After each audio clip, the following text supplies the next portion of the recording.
Yeah, we'll start with the teams left off.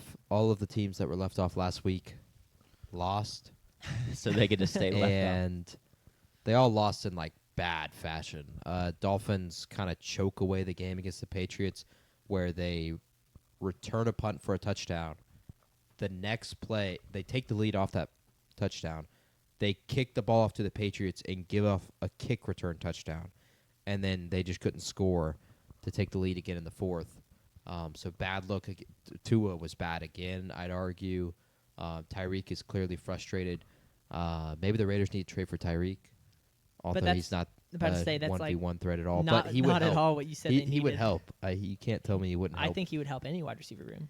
The Browns were not good. They did not cover the 11-point spread. In fact, they would not have covered a 29-point spread against the Ravens. They kind of got destroyed. The Ravens stadium was empty in the fourth quarter, and that's usually not a good sign. Panthers were given every single possible chance to somehow win that game against the Cardinals. Kyler threw one of the most inexplicable picks ever, but Bryce Young is terrible. I think that's the only takeaway you can have. And they don't get it done. And then the Titans did not look necessarily that great against the Rams, losing 33-19. So that is the teams left off, which brings us to Tier 7. And the teams in red versus teams in green. Teams in red have dropped down. The Vikings have dropped massively. They were on Tier 3 last week, and here they are at Tier 7. McCarthy has been sacked through 2 games 11 times. He's tied second in the league in picks. And the Vikings are just averaging 226 yards per game as an offense. The Cowboys, the secondary is cooked. Communication has been terrible defensively. They've allowed points on 11 of 19 drives through 2 games against the Giants and Eagles, who we don't think are necessarily all that great offensively. We definitely don't expect it out of Russell Wilson, and he throws for almost 500 yards. The Bears have given up 10 touchdowns through 2 games. The second closest team in the NFL has given up 7. So not a good look through 2 weeks for the Bears in their division against the Lions and the Vikings. The Patriots snuck out a win against the Dolphins, so I don't know if that's not enough for me to move them up. And then seeing how the Raiders looked on Monday night, to lose to the Raiders week 1, and for Geno to throw as many yards as he did week 1, how good are the Patriots really? The Jets have dropped down to the 7th tier. Defense is really kind of been the Jets' MO. And with Aaron Glenn, you expected it to be the MO. Again, he's a defensive coordinator coming over to be a head coach. They've allowed the most points per game in the NFL, 32. The Saints, first downs have been given up by their defense on 3rd and 7, 14, 6, 5, 13, 10, 11, 9. I'm not done. 10, 12, and 11 through 2 games. That is 7 first downs of 10 yards or more, and first downs, of course, on 7, 6, 5, and 9. The defense cannot get off the field. Spencer Rattler is playing actually really good, and only 2 of these are due to penalty as well. So this is giving up big plays on 3rd down. They cannot generate a pass rush whatsoever. Chase Young needs to return as fast as possible, but they've been in these games. They've had the ball with a chance to tie or take the lead in both games, and so you can't leave them off the tiers as much as I honestly would like to, because that is a terrible stat on the first downs. The Giants, through 2 games, are allowing 455 yards per game with what was supposed to be the strength of their team, the defense. So not a good look for them. Let's go to Tier 6. We're going to get progressively better stats as we go on. Ideally, Knicks has been pressured the least in the league by far through 2 weeks, just 12 times. Yet they're 1-1, and they've looked kind of bad against the Titans, and they lose in a bad way against the Colts as well. I also just have questions about like their offensive decision making. Like, why is Troy Franklin our leading receiver against the Colts? We're not using Cortland Sutton. We have Evan Ingram. Evan Ingram is healthy. No issue. He had a calf injury early in the week. He touches the ball just once against the Colts last week. R.J. Harvey, you spent high draft capital on him. He's barely touching the ball through 2 games. J.K. Dobbins is getting a load of the carries. As good of an offensive mind as Sean Payton is, offensively they've just kind of been huge question marks. And then the defense did not look great against the Colts, which, who knows, maybe they're the greatest offense ever through 2 games. I have an interesting point on that coming up, though. Cardinals are 2-0 against arguably 2 of the worst teams in the league, the Saints and the Panthers, so I don't know if that's a great 2-0 yet. We'll see how that continues. The Jaguars, offensively, where is Brian Thomas Jr.? There's been questions about his effort, but they also just kind of haven't connected with him. And then to choke that game against Jake Browning, where Jake Browning throws 3 picks, they go for it on 4th and 5, essentially 4th and goal, don't convert.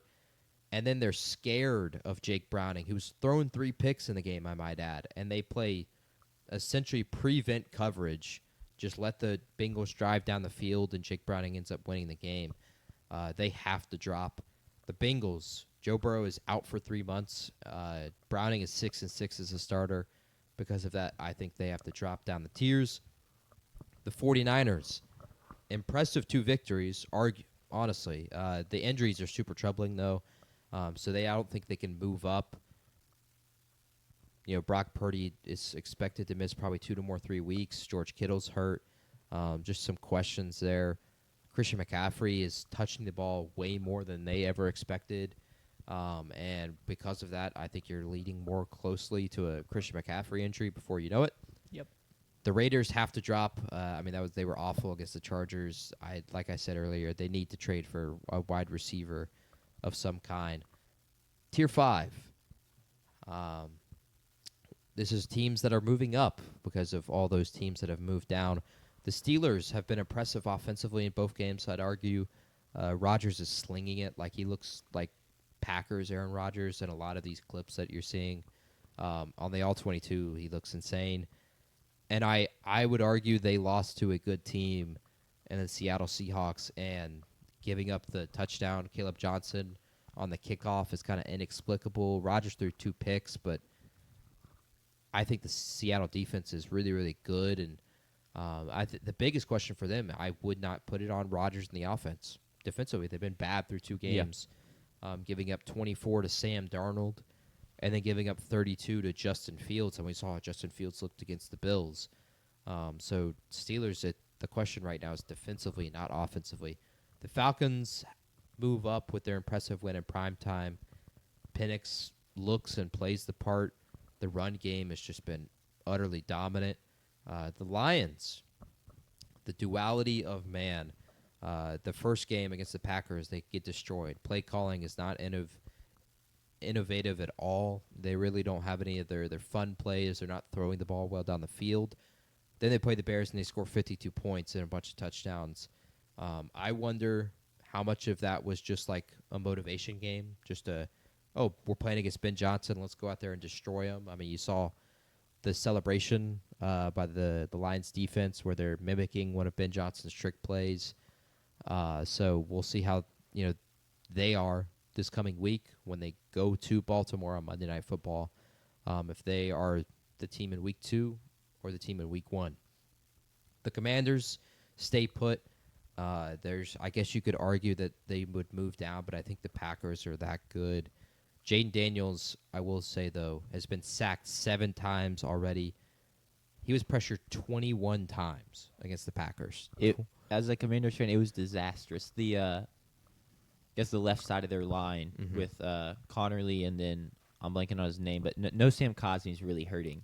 Absolutely. So it was bad. Seattle moves up. They lead the league in pressure rate at 49% of dropbacks, meaning if a quarterback is throwing the ball, they pressure him 1 out of every 2 plays. Their defensive line has been insane through 2 games against, kind of good offensive lines with the 49ers and the Steelers. Sam Darnold, if he doesn't fumble, like if Abraham Lucas doesn't get pushed back by Nick Bosa, this is a 2-0 Seattle Seahawks. They were really impressive last week in a big win at the Steelers. Now we move to tier 4. Kansas City Chiefs have to drop serious running game questions, serious pass rush questions. They still do have Mahomes, I will say. The Texans, serious run game questions as well. No pass rush questions whatsoever. But can they fight out of an 0-2 start? Like I said earlier, teams that made the playoffs last year and they were 0-2 to start the next year make the postseason 5 out of 12 times. So about a 50-50 chance for the Texans to make the playoffs and the Chiefs as well. Some questions to be answered for the two 0-2 teams, but I think given their pedigree, they deserve to be this high on the tiers. The Rams have been dominant defensively, and then last week I think you saw against the Titans, who we kind of think is a good defense. They can sling the ball all over the field. Like with Devontae Adams and Puka Nacua, they really look good offensively. They have not really established their ground game.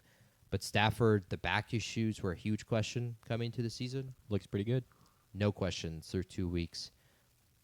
Tier 3, the Buccaneers. You skipped the Colts. Oh, I skipped it. My bad. You good? The Colts, I wanna they hear move about up. They have not punted through 2 games, and so they have earned the right to be here. I will say, this comparison was made on national TV earlier today, and it pains me for this comparison to be made, but I think it's a valid one. High prolific offense, haven't punted through 2 games, kind of a question mark quarterback career, but they look dominant offensively. What does that remind you of? Last year, that team, Derek Carr, dominant offensively. They punted once through 2 games. How did that season turn out for them? I don't know if that's the Colts this year. We'll see. And the Colts have played the Dolphins and the Broncos. The Broncos. The Saints, through those 2 games, played the Panthers, who were terrible, of course. And then the Cowboys, who ended up being bad because Dak got hurt. But let's pump the brakes. But on that they deserve to be this high. They haven't punted through 2 games. They've just looked so good offensively. They scored on their first 10 possessions to start the season, which is insane. Had they only had 10 possessions? Their first 10. So what happened? First 7. Interception? 7 in the first No, game. what happened the 11th if it wasn't a punt, like a pick? 11th, I think, was a punt. But they haven't. Are the Saints or the Colts? Or it wasn't a punt. It would have been interception a or something. Fumble, maybe. interception or fumble, okay. yeah. That's okay. Cool. Tier 3. Or maybe it was like it ended a half or a half something. ended or something. Yep. That'd make sense. Tier Yeah. 3. Tier 3.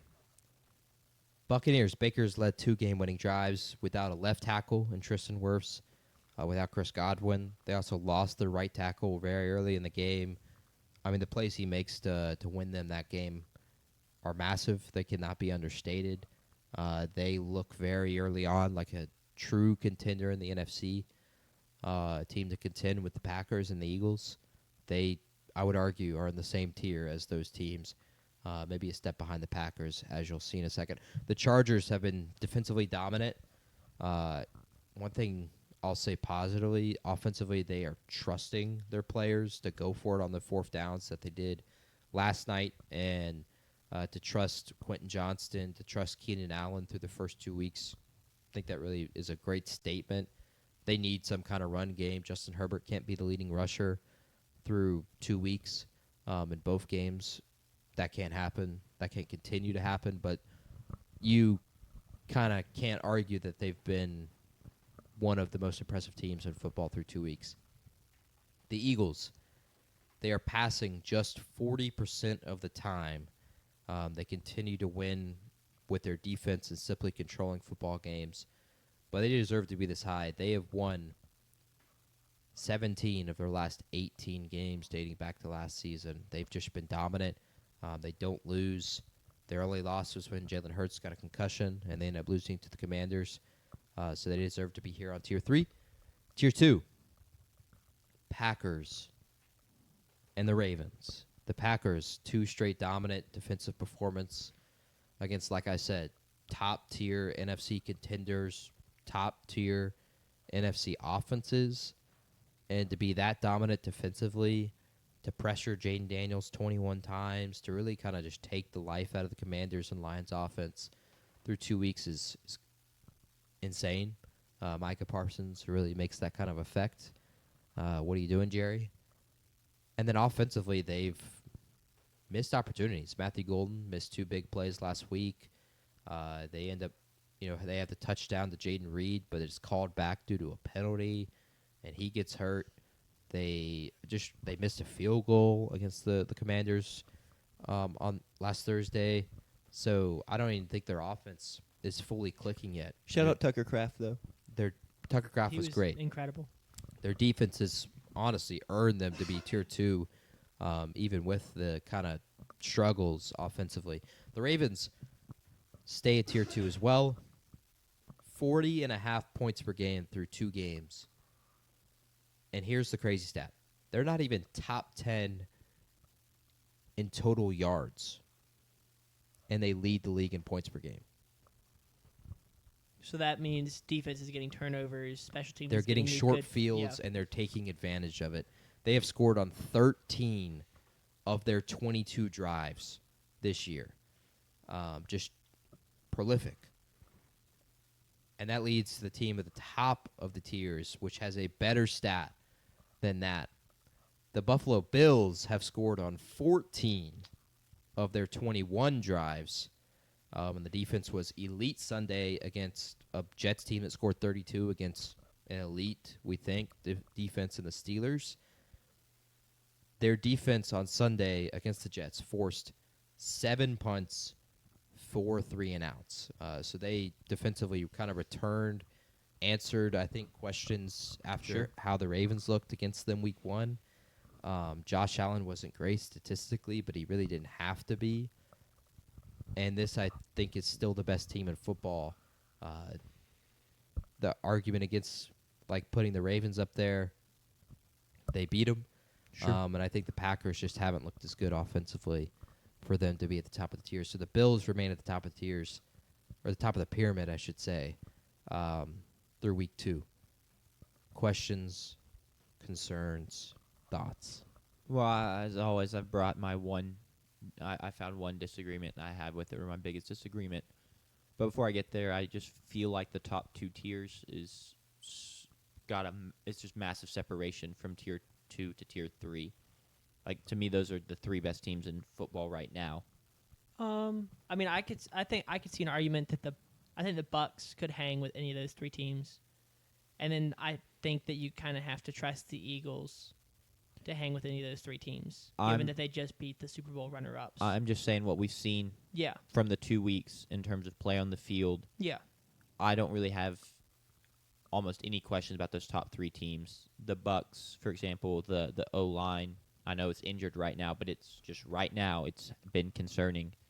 It's been an issue. The Chargers' inability to run the football, the Eagles' inability to have any sort of explosive offense. I'm not like making long-term projections like they're going to be the 1 and 2 seed in the AFC and the 1 seed in the NFC. Right. But since it's more of a power ranking, like right now, I think that's just so clearly to me. There's a little baby pyramid on top that is vastly ahead of the other teams. My mini qualm, and it's not a big one. I think you've done very well with this list, JP. I would swap Seattle and Houston. Houston's 0-2, and I know their defenses look great. Sure. But the offense just still is not there. The offensive line still is not playing well.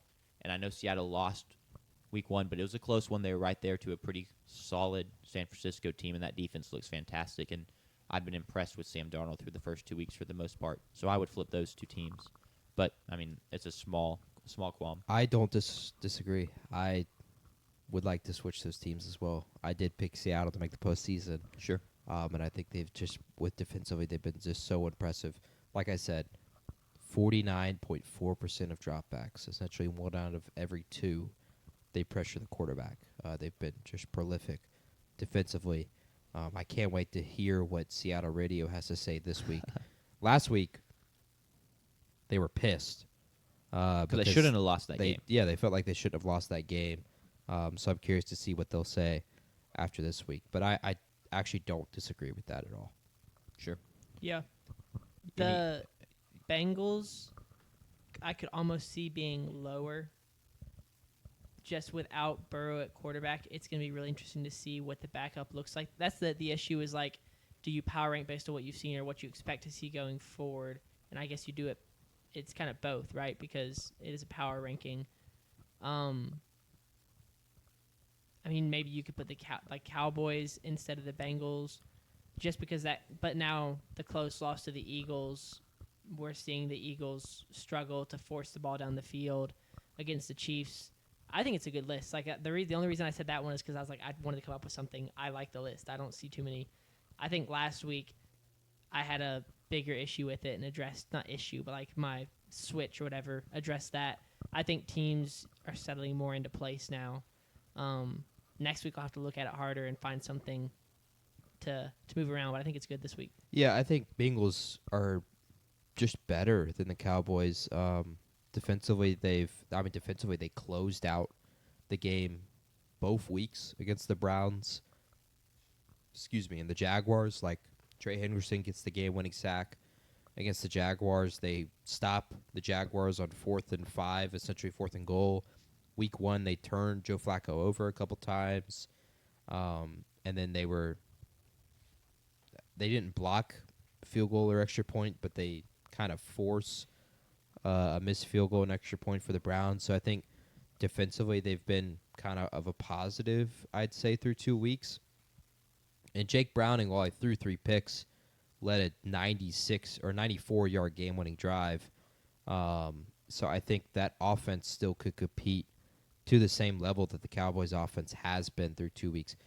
The Cowboys defensively have looked terrible, especially on tape. They were great post-weather delay against the Eagles, but pre-weather delay they gave up points on all 5 drives or all 4 drives. And against the Giants, obviously, they gave up a ton of points. Yeah, especially now that Deron Bland is out, we are looking at an all-time bad secondary. Trayvon Diggs he gave up 2 touchdowns He's not been good to last start the week, season at where all. he is. I wouldn't even know if it's poor communication. It's because when you watch it on film, it's not poor communication. It's him just not doing what they were called to do. The first one, he gives up a deep touchdown to Malik Neighbors. They're in cover 4, and he's the outside safety. And he goes up and press coverages Malik Neighbors, which I guess he's earned the right to do that, and that could happen. And then he doesn't stay with Neighbors, and he just lets him get beat deep. And your interior safety, the left one, doesn't get there over there in time. They just score a touchdown for free. The second one, which goes to Wan'Dale Robinson, again on a deep ball from Russell Wilson, they're in cover 3. He's trying to tell Donovan Wilson, his interior safeties, he's basically saying, hey, he's brushing his shoulder pre-play. And he's to Donovan Wilson saying, hey, you got to cover my inside right here. And they're in cover 3. And he communicates that, and you could see Donovan Wilson kind of like point him and say like he kind of points at him almost to say like, no, that's you. You got to get that. I've got to cover this over the middle kind of route, which there ends up being an over the middle route to Theo Johnson. Donovan Wilson bites on that. Trayvon Diggs, for whatever reason, doesn't stay deep. Wan'Dale Robinson touchdown. He's their best corner, supposed to be, and he gave up 2 touchdowns essentially for free.